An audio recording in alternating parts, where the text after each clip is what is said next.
Hi everyone, I am so glad you're here with me. Avery Knows Ball is your one-stop shop for the nuanced, data-driven stories behind the stories.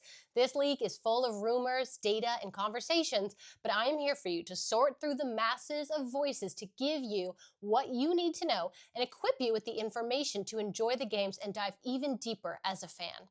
This has been a absolutely wild week in the NFL, and I'm about to break down the 5 massive stories that are quickly reshaping the 2025 season. We are talking season-ending injuries, superstars, shocking quarterback changes, and trades that are still sending the ripple effects through the league. I have been diving deep into the data, reading through all our favorite sources, ESPN, CBS Sports, NFL talk shows, you name it, and I have synthesized all the insights in a way that you're not going to hear anywhere else. Grab your coffee, settle in, and let me take you inside these stories that have everybody talking this week.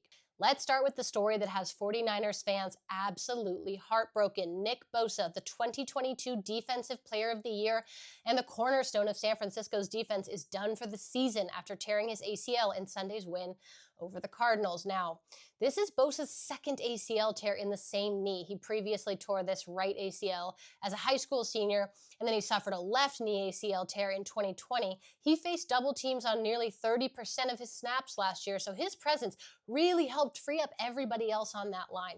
With Bosa out, we have to expect fewer easy wins for the rest of the 49ers season. In 2022, when Bosa missed that year, Robert Saleh, the coordinator at the time, shifted from an aggressive 4-man rush to more conservative coverage-focused schemes. So we're going to have to watch out for a spike in the blitz rate. Last week, the Niners blitzed just 9.4% of pass plays. That's the 5th lowest in the league. Without Bosa, that number has to go up, but blitzing can expose the secondary to big plays. Nick Bosa's get-off time, his explosion off the snap, is in the top 5% of all edge rushers, which not only means more sacks, but it also disrupts the opposing quarterback's timing. It can lead to more takeaways and errors from hurried throws from the opposing side. That invisible effect is gone. Without Bosa soaking up the double teams, our new starters like rookie Micah Williams, and Bryce Huff, now they're facing all the blocking attention. And unless they have a breakout season, the 49ers, once dominant front, could look pretty average. And history shows that defenses who lose elite pass rushers midseason see up to a 35% drop in sack rate and a spike in points allowed over the next month. The timing couldn't be worse. Bosa was having another dominant start to the season with 2 sacks throughout just 3 games, and he ranks 4th in total sacks since entering the NFL just 2019, back 5 years ago. But here's the deeper story that nobody's talking about yet: the 49ers insurance policy. According to multiple sources, the team will receive almost $7 million in salary cap relief in 2026 because of their insurance coverage for season-ending injuries like this one. So the real question to me is, can the 49ers survive without the defensive anchor? They're already dealing with injuries to Brock Purdy, George Kittle, other key players, and Shanahan, he did go ahead and confirm that this was a clean ACL tear with no other ligament damage, which should, in theory, make for an easier recovery, but that doesn't help them this season. What makes this even more fascinating is how the defense actually held down pretty strong after Bosa went out with an injury against Arizona, and that gives me hope that this Niners defense, with players like Micah Williams stepping up, giving opportunities, they might be more resilient than we think. Now, let's talk about the move that has Giants fans either celebrating or terrified. Jaxson Dart is taking over as the starting quarterback. Russell Wilson is officially benched after just 3 games. Just 3 games. This is the same Russell Wilson who threw for a career-high 450 yards against Dallas just 2 weeks ago. But that performance is looking more and more like a mirage. So I don't know, you guys. I don't know how I feel about this. Let me give you the numbers that will help us figure out the real story. In week 1 against Washington, Wilson went 17 of 37 for just 168 yards with 0 touchdowns. Against Kansas City on Sunday night, he completed 18 of 32 passes for 160 yards, 0 touchdowns, and 2 interceptions with a brutal 43.8 passer rating.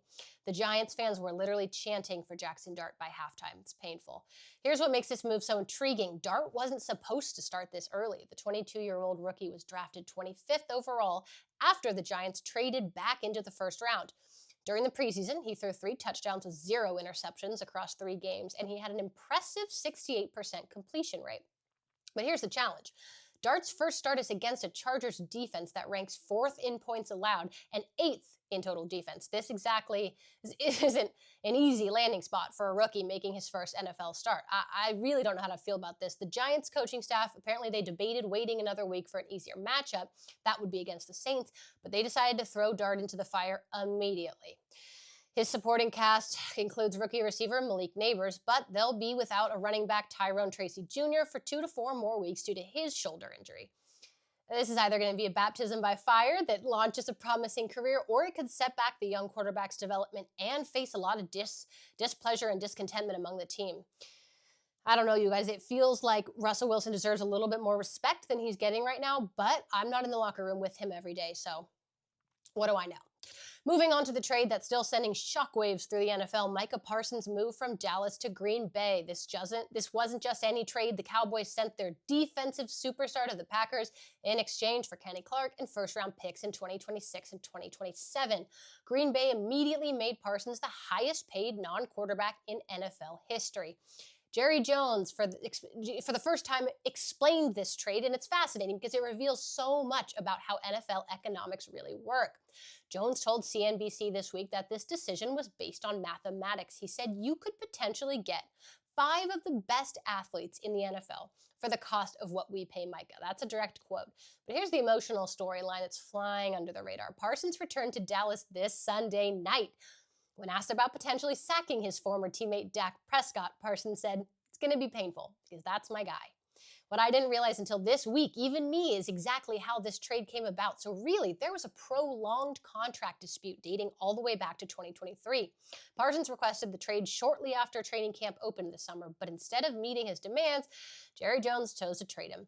The psychological aspect of this is pretty notable. Parsons said that he's accepted his fate, that's a quote, and approaches it just like any other game at AT&T. But you know, this has to be eating at him. This national attention, the media narrative, the chance to prove Dallas wrong. This game has all the ingredients for a legendary performance. Micah said it best himself. Now, let's dive into what's becoming a concerning pattern, the injury epidemic hitting some of the NFL's biggest stars. Now, this isn't anything new. CeeDee Lamb is expected to miss 3 to 4 weeks with a high ankle sprain suffered against the Bears. This injury happened when Bears linebacker Noah Sewell landed on the back of Lamb's legs during a rushing attempt. Oof.